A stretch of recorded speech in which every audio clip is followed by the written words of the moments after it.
ये बयान बहुत ही निंदनीय है, दुर्भाग्यपूर्ण है कि एक राज्य के मुख्यमंत्री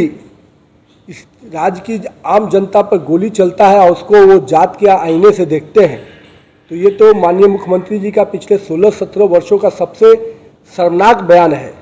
और मुझे लगता है कि अब तक बिहार की राजनीति को 2005 के बाद 2006 में जब से हम लोगों ने जातीय राजनीति से निकालकर विकास की राजनीति में लाया था और नीतीश कुमार को उस विकास का परिचायक बनाया था, लेकिन दुर्भाग्य है कि नीतीश कुमार आज फिर से जैसा संगत वैसा रंगत के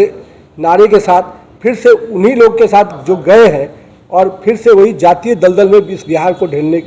वरिष्ठ नेता आदरणीय सुरेश रुंगटा जी ने विषय कार्यक्रम की रखी है और हम लोग मुख्य रूप से आपके बीच में इस कार्यक्रम का जो विषय है वो तो उन्होंने बताया, लेकिन जो मोदी 20 जो बुक है ड्रीम्स मीट डिलीवरी, इस बुक को किन विषयों पर लिखा गया मैं उसकी थोड़ी जानकारी आपसे साझा कर रहा हूँ। मुख्य रूप से माननीय प्रधानमंत्री नरेंद्र मोदी जी का जो 20 वर्षों का कार्यकाल रहा है एक मुख्यमंत्री के रूप में गुजरात में थे और उसके बाद के कालखंड में देश के प्रधानमंत्री के रूप में, तो जिस प्रकार से उन्होंने आइडिया ऑफ इंडिया के आधार पर सबका साथ सबका विकास सबका विश्वास सबका प्रयास के मंत्र के साथ पूरे देश में एक मंत्र के साथ जोड़कर विकास की जो नई पटकथा लिखी और पूरे देश में before Modi and after Modi के बारे में जो एक चर्चा पूरे देश में आज है, उस पूरे संस्करण पर कई लोगों ने अलग अलग जो विधा के लोग हैं उन्होंने इस पर अपने लेख लिखे हैं और ऐसे 21 लेखों को संग्रहण करके ये बुक बना है मोदी @20 ड्रीम्स मीट डिलीवरी। इस बुक को मुख्य रूप से राजनीति की दृष्टि से इसमें अमित शाह जी का लेख है जिन्होंने उनके साथ काम करने के अनुभव को साझा किया है। साथ में खेल के क्षेत्र में पीवी सिंधु जो अपने आप में एक हस्ती हैं, उन्होंने अपने अनुभवों को साझा किया है। कला के क्षेत्र से अनुपम खेर जी का है। अर्थशास्त्र में अरविंद पनगड़िया जी का नाम आप लोगों ने सुना होगा।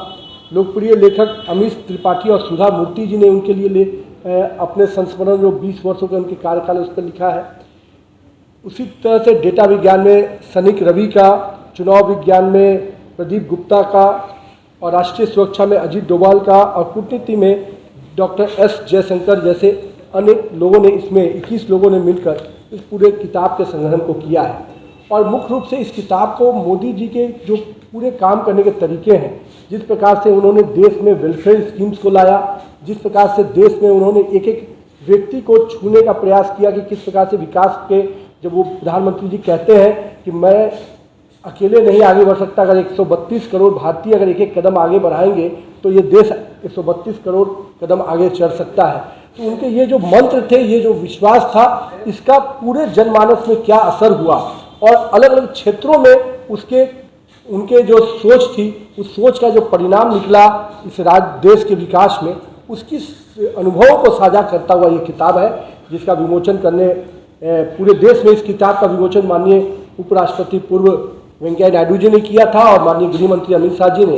बाद के कालखंडों में। लेटेस्ट खबरों के लिए देखते रहिए MUZ न्यूज और ताज़ा अपडेट पाने के लिए चैनल सब्सक्राइब करना ना भूलें।